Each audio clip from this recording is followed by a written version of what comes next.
Okay, West Grandstand, are you ready? Let me hear it. Say go. Go. East Grandstand. Go.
Good morning and welcome, class of 2011.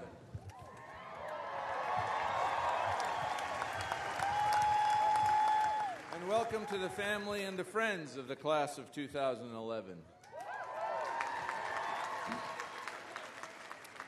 I'm Richard Lariviere, and I have the privilege of serving as the president of the University of Oregon.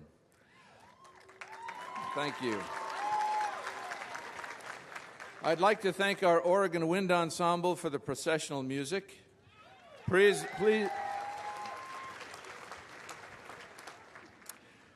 rise now and join me in the singing of our national anthem, led by the University of Oregon Gospel Singers under the direction of Andiel Brown.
Stripes and bright stars through the perilous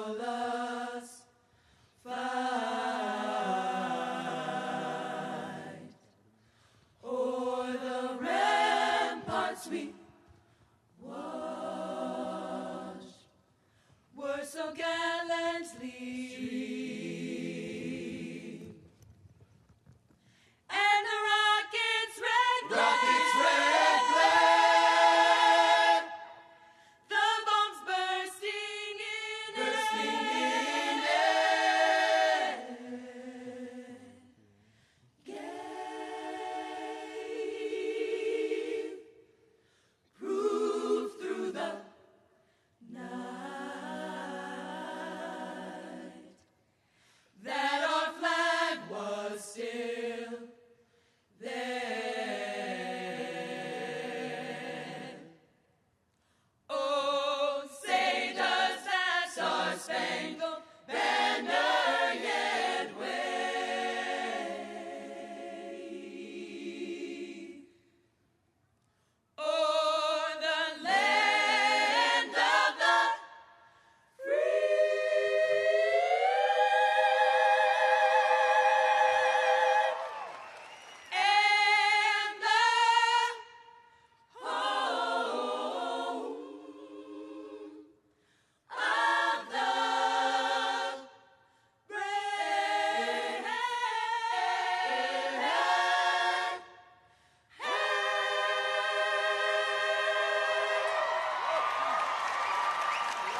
the national champions, UO Gospel Singers.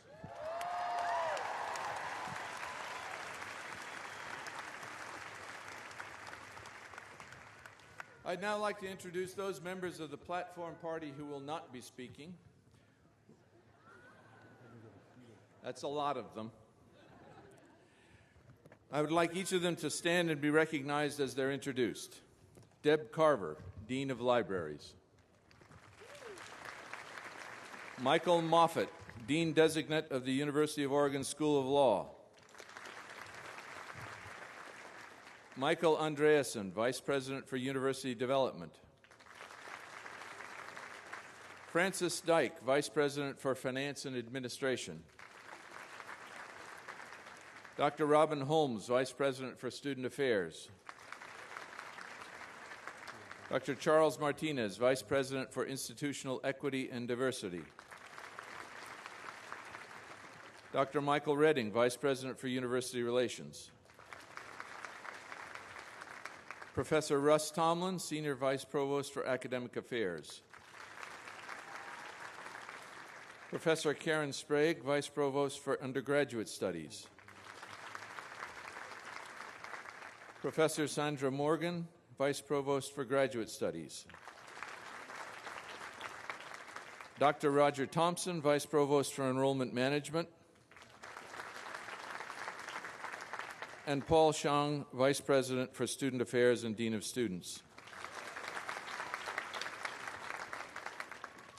Now, to bring greetings and a message today from the Oregon State Board of Higher Education is Board Member Dr. Linda Ciofetti.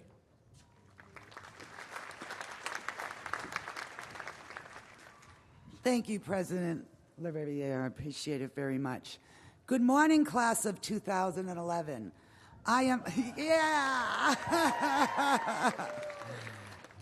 honored to be with you here today, and on behalf of the State Board of Higher Education, I extend greetings and congratulations to you, your families, and friends. Today, all of us share pride in your incredible accomplishments that have led you to this very special day. I'm going to speak briefly about the investment that your families, the taxpayers of Oregon, and especially you, have made in your education at the University of Oregon. There's been a lot of discussion in the media about whether going to college is really worth it and should be an aspirational goal of our society. With college costs rising and students having to frequently borrow to attend college, some are asking, does the return on investment exist? In any news cycle, every opinion is provided. It is on TV, computer, phone, iPad screens across the world in moments. Tweeted, emailed, simulcast, webcast, Facebooked, and LinkedIn. Fortunately, like others before you, the education you received is an immediate investment in your life, and over time will continue to grow. As a class, you will contribute to the state of Oregon, the nation, and the world. The value of your education extends well beyond a job, but of course, this is an obvious critical outcome for all of you. Your years at the University of Oregon will gain you personal benefits and provide significant benefits to society as well. The knowledge and skills you have gained will give you job and career flexibility so you can move among different fields and apply your problem-solving and analytical skills to any number of tasks and operations. You have learned how to approach a problem, break it down, determine how to set objectives, and move to solutions. In other words, you have all the tools, the potential, and the experiences to succeed. If you set your mind and your heart to it, you will do just that. There are a lot of statistics on college graduates and those who obtain higher degrees, and I'll tell you just a few. These also provide numerous benefits. They show that you'll be healthier because of your educational level, have higher voting and volunteering rates, make significant contributions to the state, be more likely to send your kids to college, give more to charity, have a longer life expectancy, have a higher degree of personal and professional mobility, and probably this one, which might be both interesting to you and your parents, be less likely to be incarcerated.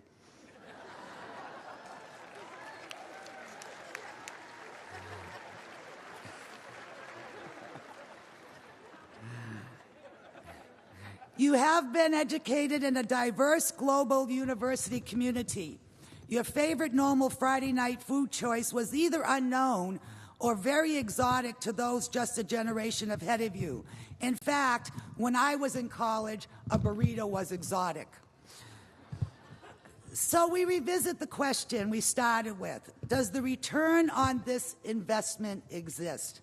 And I would say a resounding yes. So go forth, be proud of who you are and what you've accomplished. Your time at the University of Oregon has been and will continue to be extremely valuable, and it will pay off for you and the lives of all of those that you touch in more ways than you can imagine today.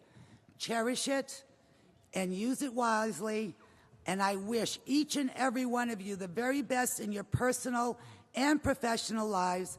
Thank you, good luck, congratulations to the class of 2011, and go Ducks!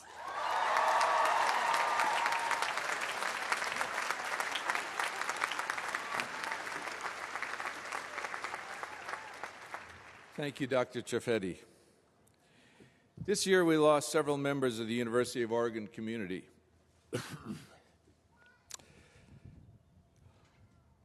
The university has chosen to recognize 3 students who passed away in the last year. We are awarding them posthumous degrees in their honor. All of these students were seniors who are on track to graduate this spring. Receiving posthumous degrees are Ellis Heyer, Bachelor of Science in Human Physiology,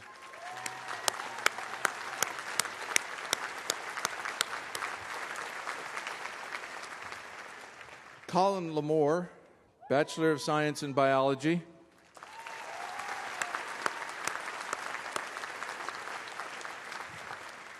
and Alexis Pennington, Bachelor of Science in Business Administration.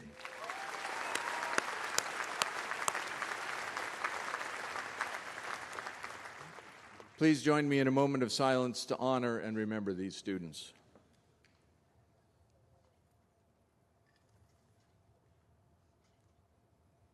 Thank you. Well, class of 2011, today is a milestone for you. I hope, I believe, that each of you receiving your degrees today can say that this has been a challenging, meaningful, intellectually stimulating, and joyful learning experience. This has been an extraordinary year for the University of Oregon. In short, it's a great time to be a Duck. Athletic success brought a lot of attention, of course, and that's always good because it focused a national spotlight on the entire university. It was a wonderful opportunity to remind the world and ourselves that we have champions across the campus, not just on the field. Faculty stars who engage in teaching, research, and service. Student academic champions who are taking their rightful place on the world stage. Collaborative and integrative research and service centers that are solving today's very real problems, training our future leaders, and creating tomorrow's economy. And you, the class of 2011, are the first alumni class in the university's 135-year history to claim your place in our stunning new Ford Alumni Center.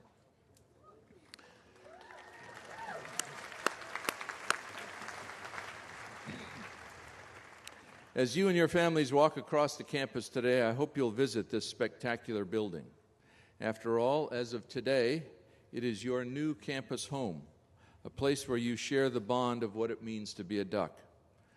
And don't forget what that bond means. From now on, for the rest of your lives and beyond, as long as anyone remembers you, you are going to be tied to the University of Oregon. Because after your name, it's going to say University of Oregon, your degree, and 2011. And I know this, that degree is going to change your life. My own parents were products of the Great Depression. They had nothing. They didn't have the opportunity to attend college, but they valued higher education deeply. I was the first in my family to have that privilege. It enriched and shaped my life. That's the power of this sort of education. That's the power of the University of Oregon. And that's what this day is about, to celebrate that power. I will end by sharing with you some words of advice that I gave to our freshman class at convocation last fall when they had just arrived on the campus. First, I told them to go out of their way to meet people. I said to them, there was a time in your life when every single one of your current friends were strangers. As you sit here today, think back on who you knew the day you arrived on this campus the first time. And now look around you. Try to imagine your lives without the friends you've made during your time here, the bonds you have created that will last a lifetime. The second thing I told our freshman class was to thank the people who helped them get here. And for you here today, you can add the people who helped you get through here. Thank your parents, thank your teachers, thank your friends, thank the people who encouraged, inspired, pushed, and reassured you. Make a phone call tonight. Go to your Facebook page. Send a text. Never pass up an opportunity to tell someone how much they mean to you. Enjoy this day of ceremony and celebration. And to you, the class of 2011, I say again, congratulations and best wishes.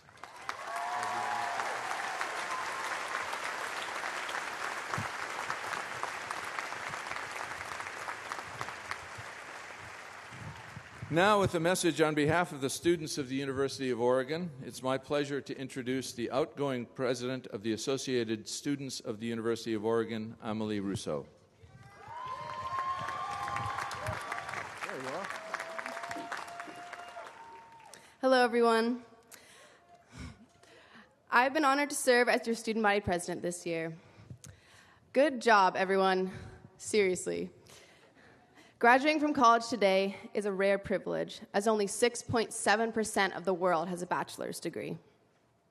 Because we're in the privileged minority as graduates, we bear a responsibility to use our degrees to make the world more beautiful, more efficient, or more equitable. We will receive opportunities to speak for those who cannot or do not know how. It means that we must think critically about truths that are presented to us and shape new truths for ourselves as well. It means that as those who possess much, we must seek to serve and uplift those who possess little. A diploma will not necessarily mean life will be perfect or easy, but earning a degree will put us on a more direct course to professional fulfillment and economic stability. Attending a world-class research university will be an achievement that will last our whole lives, not just the years we are enrolled. It's a big, scary world out there, but I hope that you use this time of transition to explore the opportunities before you. My time at the U of O has made me a much more conscious citizen of the world, and I have witnessed the power of what motivated and intelligent students can do together. Finally, I'm very excited to see how our graduating class will shape the future of our state and country. Thank you, and go Ducks!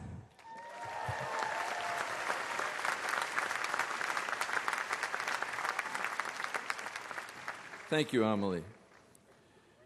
Well, you have witnessed a performance from our national champion gospel choir. Now it is an honor to introduce the next portion of our program because it will provide personal narratives that describe the unique student experience at the University of Oregon.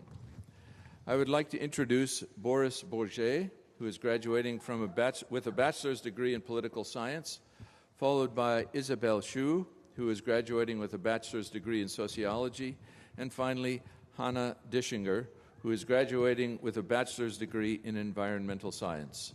Boris, you're the first.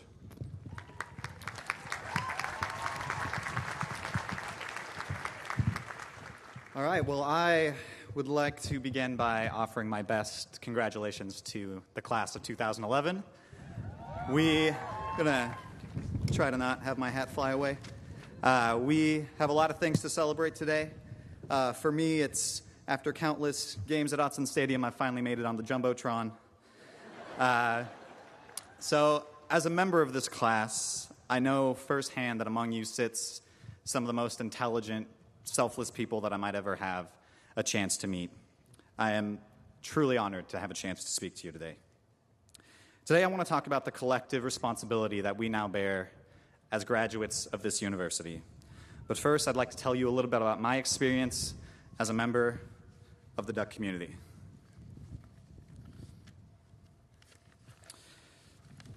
I came to Eugene on a leap of faith. I had never been to Eugene before my freshman orientation. However, I knew that I would love Eugene for one important reason. It was the exact opposite of where I grew up. I was mostly raised in a rural Nevadan mining town in the middle of the desert. Politically, well, we'll just say that Sarah Palin and Glenn Beck are pretty popular there. Don't get me wrong, my experiences provided me with a unique experience that shaped the person that I am today. However, I was greatly attracted to what I guess I could call Eugene's laid-back culture and its lush green habitat. During my time at this university, I had the opportunity to organize and find funding for a gubernatorial debate on campus as treasurer of the College Democrats. I interned for a Scottish separatist party in Edinburgh, and I spent the past year or so as a weekly host for a hip-hop radio show on our college radio station. These are all experiences that I would have never dreamed of as a high school senior, and I'm sure several of you can identify similar experiences that have defined your time here at the University of Oregon. So I'm now going to move on from the part where I stealthily brag about my resume to the part of the speech that's actually important. When I was asked to write this speech, I was asked to focus on the legacy that I would be leaving at this university.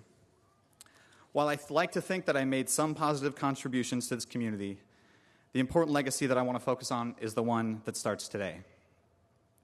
Recently, Stephen Hawking provided a rare interview to the New York Times. If you don't know, Mr. Hawking is often compared to Albert Einstein for his contributions to theoretical physics and his research into the biggest questions surrounding our universe. Most notably, for most of his career, Mr. Hawking has been almost fully paralyzed after being diagnosed with Lou Gehrig's disease at the age of 21. At the end of the interview, the reporter essentially asked Mr. Hawking what he wants his legacy to be. Using a computer to speak, Mr. Hawking spent 5 minutes signaling the words to say, "I hope my experience will help other people." That seems like a pretty simple notion, but it's incredibly powerful. We don't all need to be genius physicists to have a positive impact on those around us. However, it is important to always remember that as college graduates, we are in a significant minority among a majority of individuals around the world for whom a college education is hardly a realistic prospect. We now have the tools to go forward and carve a legacy that will not only add to the reputation of our great university, but will make a positive difference in the lives of those we interact with every day. That is going to be our legacy, and that is what we need to work towards beginning right now. I don't know about you, but I am pretty tired of being spoken about like I'm part of some lost generation with nothing to contribute.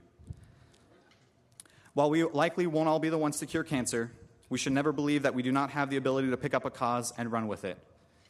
We need to make a commitment today that we will be the generation that puts public service above private interests. Woo.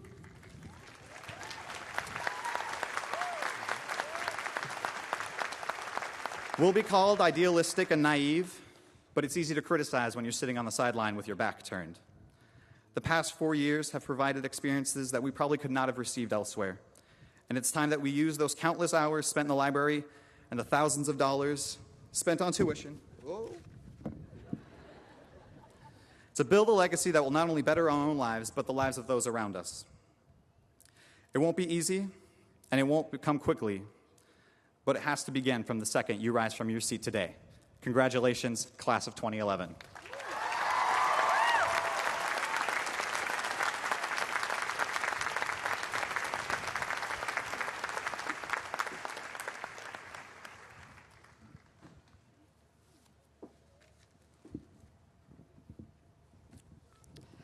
As a native Chinese, I grew up in a fiercely competitive environment where I learned the value of being the best of the best of the best since my first day of school.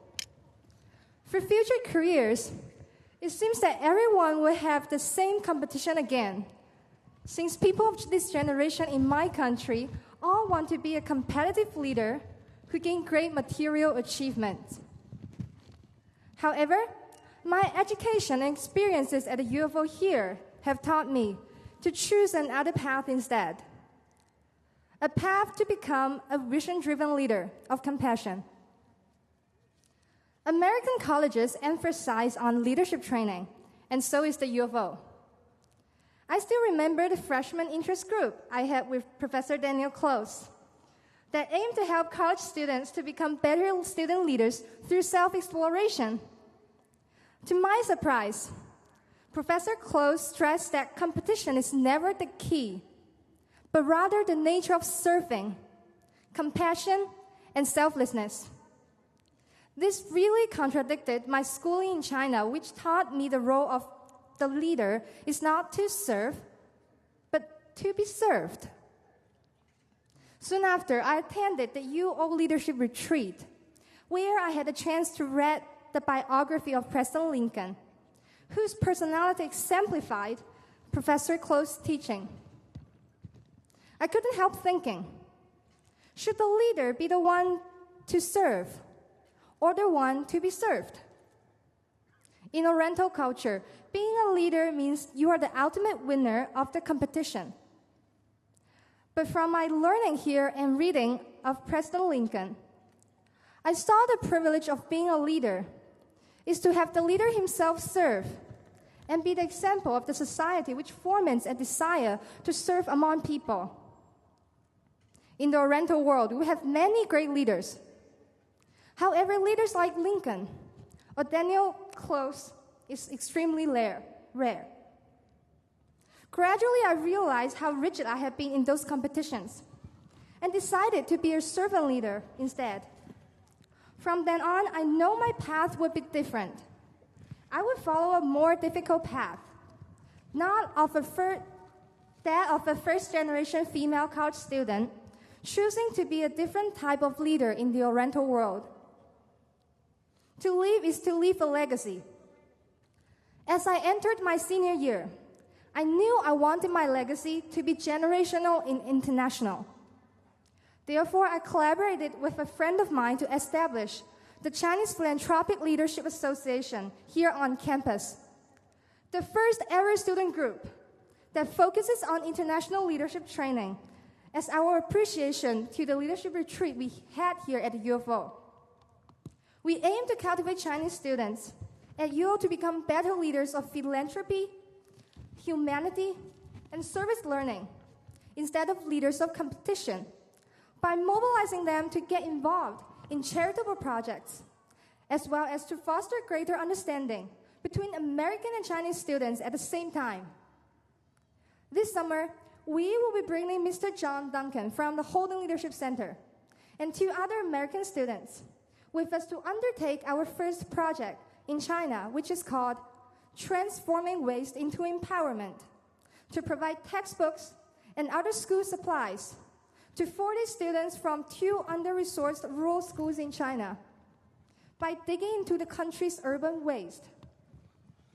This project will promote on-campus sustainability and developmental equality between urban and rural education. Our project is a complete UO product because it's fully researched, designed, executed, and supported by UO students and faculty members. And it has been selected to be one of the Clinton Global Initiative Students Project of 2011, endorsed by President Clinton. I am bringing this dark legacy of servant leadership back to China where I grew up. And I believe this dark legacy deserves to prevail much further. This is the legacy that engineers cannot calculate. Government cannot legislate. Judges cannot adjudicate. Manufacturers cannot fabricate. Scientists cannot formulate.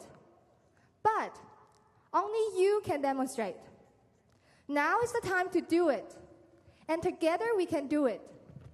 Let's all keep up our faith, fight a good fight, and finish the race to make this legacy sustainable and international, just as the U of O.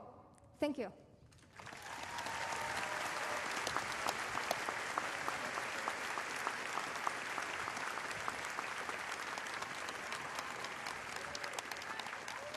Good morning. I invite you all to consider a Persian proverb that I've known for years, but that I did not fully appreciate until my experience here at the University of Oregon. It goes, "He who knows not and knows not that he knows not is a fool. Shun him. He who knows not and knows that he knows not is a child. Teach him. He who knows and knows not that he knows is asleep. Wake him. And he who knows and knows that he knows is wise. Follow him." Now, I'm sure that quote was crystal clear to all of you here, but in case you got lost after I used the word know for the 12th time, I'd summarize it as saying that you could know nothing with blind confidence and be only a fool. Conversely, you could have powerful knowledge, but if you are unsure of that power, you are as good as asleep. It is the combination of knowledge and confidence that lends true power to effective leaders. My experience here at the University of Oregon has held significant ties to this saying, as have the experiences of many graduating here today. I'd like to tell you briefly about my journey. When I arrived at the University of Oregon in the fall of 2007, I already knew where I was going to end up and what I was going to do with my life. Though I was only 17, I knew that I was going to become a small animal veterinarian and go into private practice. I would probably move home to Denver for work, and I did not appreciate the sentiment that was stressed at my summer introduction session that self-discovery was imminent and that I might want to reconsider the path upon which I had set out. I knew what I wanted, and the chipper advice that my student orientation staff leader offered inspired mostly surly eye-rolling on my behalf. Ironically, the most important thing that I did not know when I arrived was actually how little I did not know. I was, as my Persian proverb told, a fool. I feel confident when I say that I am not the only person here who was not aware of how little he or she knew upon arrival at an undergraduate institution. It turns out that I knew very little about what I wanted to devote my life to, or of what I was capable when my mettle was tested. During my first year and a half, I sat dutifully through long terms of chemistry, biology, and organic chemistry, but I never felt the deep connection to my biochemistry major that I had anticipated. Upset and floundering, it was the first time that I had ever considered that veterinary medicine might not be what I wanted to do. I wanted to help people, but I wanted to help them in a different way than a veterinarian might. I was beginning to know, but I was still asleep. Then, spring term of my junior year, it clicked. I took an upper division biology class called The Diseases of Africa, and it revolutionized my life outlook. The class asked its students to consider disease as something greater than biology. Instead, we looked at disease as a whole, as much a product of society, poverty, and inequality as it is a product of germs and parasites. I found that I had a great appetite for public health. In a way that veterinary medicine did not, it married my love of science with my desire to help people. I have spent my final terms at the university taking every class that I can that touches on health policy and management, and plan to pursue a master's degree in public health. I became heavily involved in several student leadership groups on our campus health center, and I was eager about each opportunity that came to me. I awakened to learn that through classwork and experience, I can engender great change in my field with dedication and passion. I hope that this is something to which all graduates here today can relate, a personal awakening as we delve deeper into our fields of interest. The knowledge I received during my stint here has obviously contributed to my development, but I think that it was the power of knowing my passion that has been the true catalyst of my change. Now, I'm not so sure of myself as to ask you to reflect on the proverb where I began and tell you, I am wise, follow me. In fact, I think I'd be pretty distrustful of anyone who's that self-confident. However, my experience at the University of Oregon changed my perception of how I can use my knowledge, and in so doing, readied me for the next steps. I am here today wiser and ready to pursue future leadership opportunities.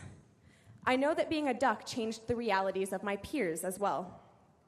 As I developed, I also watched my friends awaken into artists who will enrich the culture of our world, into journalists who will keep the flow of information free and honest, into attorneys who will serve as advocates for justice, and into teachers who will help children develop. Clearly, there are many of you here today who did not connect with public health in the way that I did, but I learned from my experience here that it is a rare and difficult feat to embark on a journey of higher education and not connect with something deeply. I may have arrived here a fool, but I was awakened to my potential as a leader through my work. Today is a day for us to celebrate our awakening.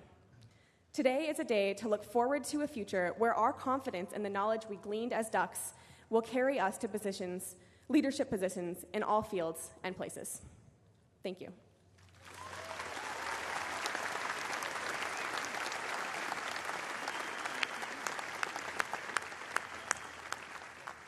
Thank you, Boris, Isabel, and Hannah.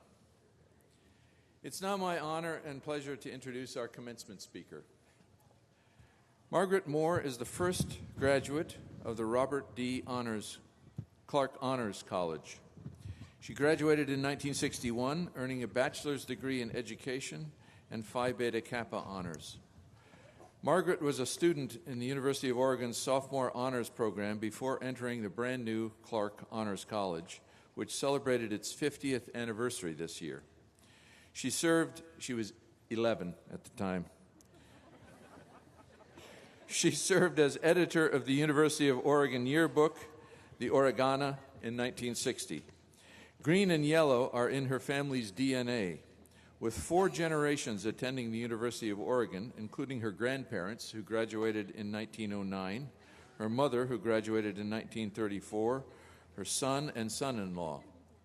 After graduating from the University of Oregon, Margaret earned a master's degree from the University of Washington and had a long, successful career as an educator, school psychologist, and administrator for the school district in Issaquah, Washington.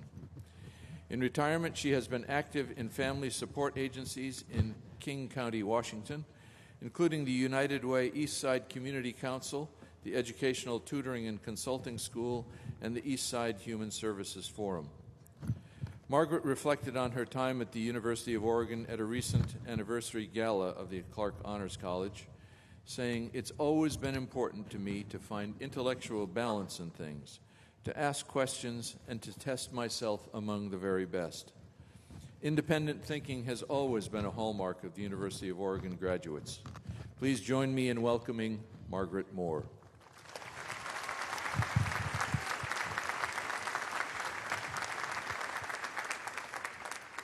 I see umbrellas going up. We had a very, very interesting honors college commencement last night where we moved from the quadrangle over here to Hayward Field an hour later and all took our things home and dried them out overnight. I hope you don't get any wetter than that today. 50 years ago, I sat where you are today, but I've got to say things have changed. You're having a whole lot more fun than we had at that time. Commencement was a very formal affair, and we all had to seriously behave ourselves. And I went on the website and took a look and saw that they even told you how to decorate your mortarboards, which is a whole different feeling than we had at that time. And I thank President Lariviere for a chance to have a serious do-over. I know commencement speakers are supposed to give you the benefit of their knowledge and wisdom, but your president knew that as newly minted graduates of the University of Oregon, you were already fully supplied on that score. So wisely, he asked me to talk about something else, in this case, my 4-generation duck family. I first thought, so Hillary was unavailable? But that quickly shifted to, what on earth could I say about us that would interest you? However, in thinking about the more than 100-year span we cover on this campus, I realized that what sounded like all about me was really all about you too, about all of us here, parents in the stands. College life seems like a very personal 4-year experience, but in reality, the achievements of each generation always stand on the shoulders of the dreams and aspirations of those who have gone before us. You and I and all of us here are enjoying this moment because of those who have gone ahead of us and made Oregon what it is today. My family story matters only because it traces the evolution of our great 135-year-old university. Don't worry, I'm not going to go year by year. But I would like to share 4 very different snapshots of our family generations that highlight the incredible way the UNO experience has changed in the 20th century. Both of my mom's parents, as President Lariviere said, graduated from Oregon in 1909. They called themselves the last of the naughties. My grandmother was the granddaughter of pioneers who came by wagon west over the Oregon Trail with the brazen overlanders of 1845. Her family halted near the Dalles and settled in Sherman County. Early students were seldom able to go directly from high school to 4 years of college, and she spent a year at Philomath Teachers College and taught another year in the Oregon High Desert to save a little money, and finally entered Oregon again in 1906. Her dream was to be an architect, but the program didn't admit women at that time, so she ultimately settled for a math major.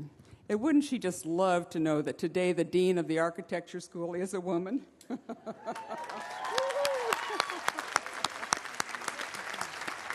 Grandma. My grandfather's tale was quite different. He was a Chicago-born son of 19th century Irish immigrants who entered through Canada after the Great Famine decimated Ireland. They settled in Morrow in eastern Oregon as sheep farmers. To save for college, Grandpa worked as a surveyor for several years after school. At Oregon, he ran track before it was such a big deal and was an engineering major, a program which soon moved up the road to some other place. After graduation, he had a 45-year career with the U.S. Army Corps of Engineers, where his life's work was harnessing the Columbia River with its network of dams, shipping channels, jetties, and ports. In the next generation, their daughter, my mother, was the only one of the 4 earliest members of my U of O family to have what we now consider a fairly normal 8-year path through high school and then through college. Since her father had steady government employment, they were very little impacted by the Great Depression. You'll love this. Their parents sent Mom and her twin sister $120 a quarter to cover everything. Tuition, room, board, books, but not much pizza back then. Mom and Dad met on the U of O debate team, traveling to meets in Dad's whippet, which he steered with his knees while he played his harmonica. Don't try this at home. After graduation, Mom taught for 2 years in Roseburg before they married in 1936. Their marriage meant she had to quit work. Only one job per family in the school business during the Depression. Also, there was a feeling in the 1930s, 40s, and even into the 50s that a working wife somehow reflected poorly on her husband's ability to provide. Can any of you women ever imagine that being the case anymore? I don't think so. My mom never worked for pay outside the home again, but she was a community leader and always very supportive of my own career. My dad's route to his 1933 graduation from Oregon was hard, but probably not too different from many young men in the Depression. His family of 6 was desperately poor, and he was the first college graduate ever. It took Dad 6 years to finish college. He cobbled together both classes and work to finally earn a degree. He was both president and janitor of the campus YMCA for a place to sleep. He hashed in a sorority house to eat and worked in the shipping department of McMorran and Washburn Department Store in downtown Eugene to keep his beloved whippet in gas. After a short career as a school principal, he served in World War II and finally had a long career as a personnel officer for the Corps of Engineers. Our third generation of Ducks is standing before you. I entered Oregon in 1957, being a product of the happily ever after 50s. World War II and the Korean War were over. President Eisenhower was building our interstate highway system, and you'll love this too. Tuition was, what do you think, $75 a quarter. But I had a PTA scholarship, and they paid that for me. Campus life was skirts and dresses only for women. We held penny drives for various causes and elected a regular parade of royalty for dances and events. You're looking at a former junior weekend queen, thank you very much. Although I'm sure you're saying, what's that, and why would they ever do a silly thing like that on campus? But I was even more proud to have been the first graduate, because academics mattered, of the U of O newly created Honors College. Through all this late 50s niceness, I remember something else quite clearly. Dr. Ralph Hustis, for whom the Hustis Science Building was named, was at the end of his career and a highly recognizable figure on campus. Short, wiry, with white hair and a mustache, he walked everywhere with his big dog in tow. Though he was a respected scientist, he also was something of a philosopher and gave an open invitation talk every year to graduating seniors. His theme in 1961 was, "Go for the stinky cheese." A pointed challenge to us to bust out of our 50s bliss and address uncomfortable issues. I've often wondered what he would have talked about had he any inkling of the trauma that the 1960s were about to unleash on college campuses everywhere in America in general. Our fourth and final generation, our son Bill, is a departure from our traditional undergraduate Duck family. He earned his MBA from the Oregon Biz School in 1989. Following graduation in 1961, I married 50 years ago tomorrow.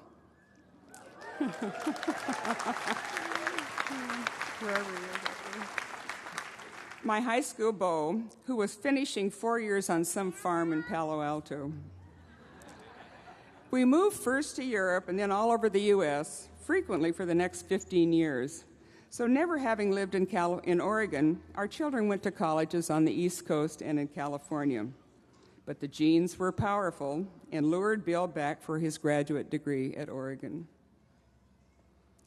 You probably feel like your time at Oregon ends today. It does not. Like those who have gone before, you also now have become an important part of the future of this university. Your achievements will be reflected in the success of the next generations. The worth of your degree depends on the continued strength of this university. Keep it strong, academically as well as athletically. Pay attention to what continues to happen here. If you value your education, invest in it, both personally and financially. And as my granddaughter suggested, I remind you, don't screw it up. I'll conclude today with the best part of my story. There may be a fifth generation.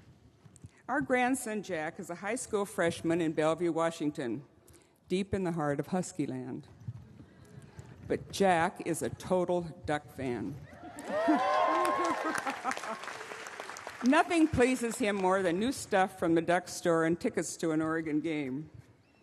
When Jack was in the 7th grade, he proudly wore his new emerald green sweatshirt with a big lemon yellow O on it to school. Some 8th grader confronted him with, "What's that big 0 on your shirt?" Jack looked him in the eye and said, "That's the number of games the Huskies won this year."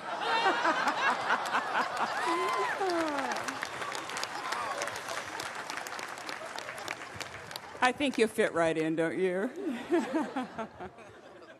My congratulations to each of you on your marvelous achievement. And special congratulations to your parents, too, who can now happily celebrate both your graduation and the fact that you're adding LinkedIn to your social networking. Best wishes to you all for a lifetime of happiness, good health, wise choices, and much success. Thank you.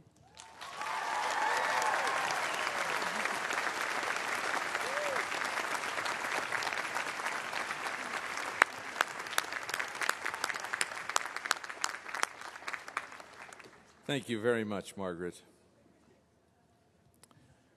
We will now begin the official process of conferring the degrees. Candidates for graduate degrees will be presented by Vice President for Research and Graduate Studies and Dean of the Graduate School, Richard Linton.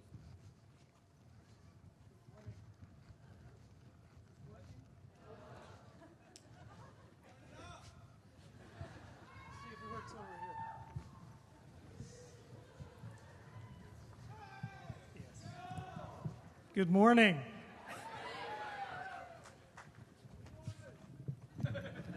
better. Thank you. The Graduate School proudly salutes graduates receiving advanced degrees from more than 80 leading graduate programs. Let's have a warm round of applause for all of our graduates receiving advanced degrees.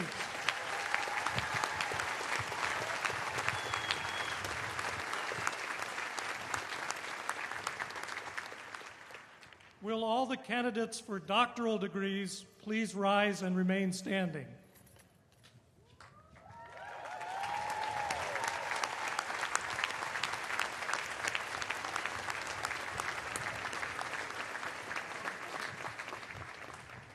Dr. Lariviere, the qualified students are now presented to receive the appropriate degrees. Upon the recommendation of the faculty and with the authority of the Oregon University system, I am pleased to confer upon you, the members of this June graduating class, the respective doctoral degrees which you have earned at the University of Oregon. Congratulations.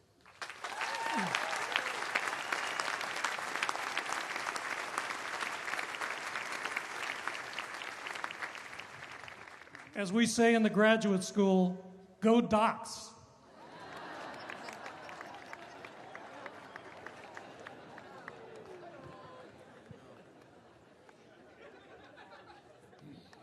Will all the candidates for master's degrees please rise and remain standing?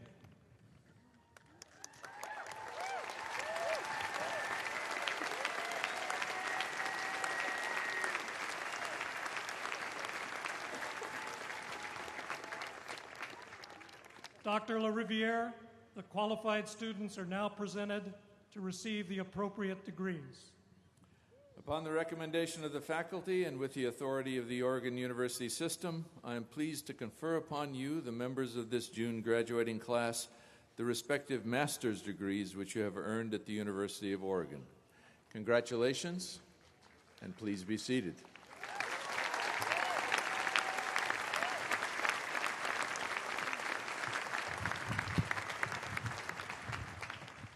We will now confer bachelor's degrees with each academic dean presenting the candidates from their school or college. David Frank, Dean of the Honors College. Will the candidates for bachelor's degrees in the Robert D. Clark Honors College please rise and remain standing until the degrees have been conferred? Mr. President, you rightly call the Robert D. Clark Honors College one of the crown jewels of the university. We are proud to host students from all of the university's fine colleges. Mr. President, we are proud we have contributed to your goal of increasing the number of students who win distinguished scholarships. Robert D. Clark Honors College student Josh Lupton, who graduated from Forest Grove High School in Oregon, won the prestigious Marshall Scholarship this year and will study at Cambridge next year. Mr. President, our brilliant commencement speaker today, Margaret Moore, is the first graduate of the Robert D. Clark Honors College. Mr. President, the qualified students before you who have finished a rigorous core curriculum and a senior thesis vetted by 3 research professors are now presented to receive the appropriate degrees. Thank you.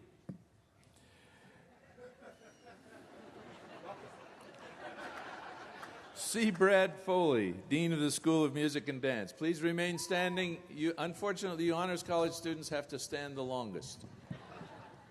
Will the candidates for the bachelor's degrees from the School of Music and Dance please rise and remain standing until the degrees have been conferred? President Lariviere, the qualified students before you from the only comprehensive School of Music and Dance in Oregon and the largest program of its kind in the entire Pacific Northwest are now presented to receive the appropriate degrees. May their leadership in the arts bring beauty, grace, and peace to the world. Thank you. Thank you. Michael Bullis, Dean of the College of Education.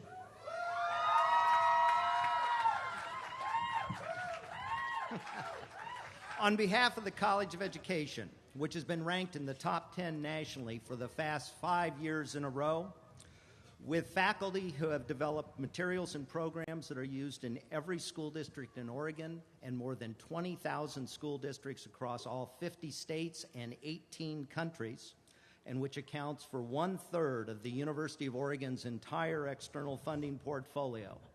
I ask that the candidates for bachelor's degrees, who will become the next generation of social service professionals and educators, to please rise and remain standing until the degrees have been conferred.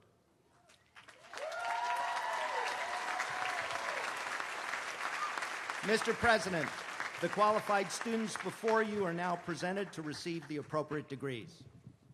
Thank you.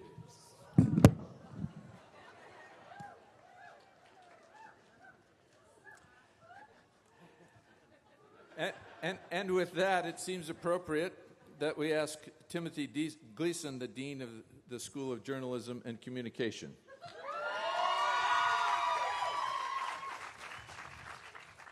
Will the candidates for bachelor's degree in the School of Journalism and Communication, the best journalism school in the West, please rise and remain standing until the degrees have been conferred. Mr. President, the School of Journalism and Communication, a school that is recognized around the world for excellence, innovation, and ethics, is proud to present the next generation of leaders in journalism and communication, the class of 2011. Please stand to receive the... I got lost. We're proud to present the class of 2011 to receive the appropriate degrees.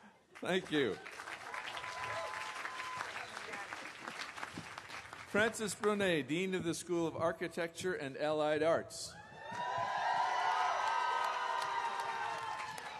Will the candidates for bachelor's degrees in the School of Architecture and Allied Arts, the school leading the world in cultural, collaborative, ecological and intellectual stewardship, innovation and transformation, please rise, remain standing until the degrees have been conferred. Mr. President, the qualified students before you are now presented to receive the appropriate, incredibly well-deserved degrees. They are amazing. Thank you. Case de Kleiver, Dean of the Charles H. Lundquist College of Business. Will the candidates for bachelor's degree in the Lundquist College of Business please rise and remain standing until the degrees have been confirmed? Mr. President, we present to you the next generation of pioneers in business, and they are ready to receive their appropriate degrees. Thank you. And finally, Scott Coltrane, Dean of the College of Arts and Sciences. Will the candidates for the bachelor's degrees in the magnificent, multidimensional, foundational College of Arts and Sciences please rise and remain standing until the degrees have been conferred? Mr. President, the qualified students before you are now presented to receive their appropriate degrees. Upon the recommendation of the faculty and with the authority of the Oregon University system, I am pleased to confer upon you, the members of this June 2011 graduating class, the respective baccalaureate degrees which you have earned at the University of Oregon. Graduates, you may now move your tassel from right to left.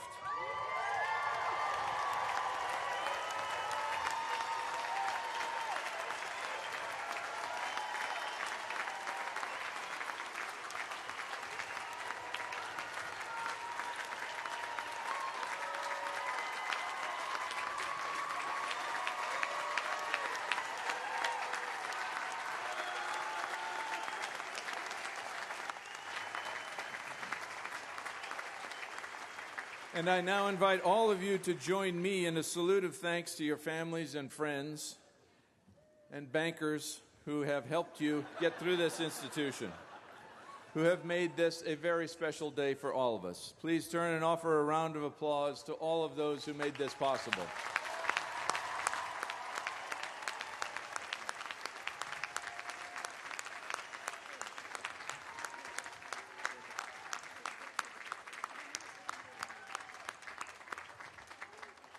Please be seated.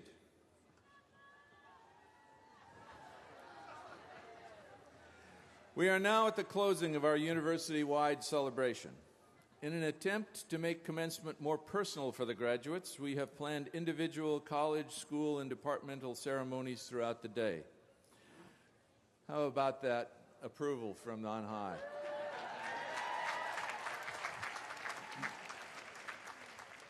The program you receive for this ceremony is also meant to serve as a guide to the activities. You will find a listing of ceremonies, times, and locations, as well as a campus map. Graduates, please feel free to take your guests on your own personal tour of the classrooms, buildings, and outdoor spaces that shaped your time here. In addition, we invite all of you to the Grad Fest, where anything you need for a day on campus will be available. At the EMU, you will find food vendors, a photo booth, duck store booth, student performances, relaxation room, craft center demonstrations, bikes for loan, and more. We open the entire campus for you and your families to enjoy today.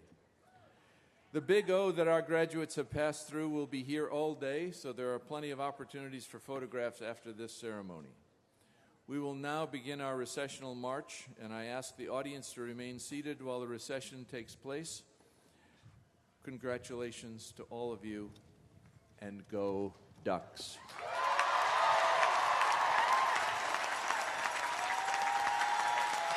Thank you.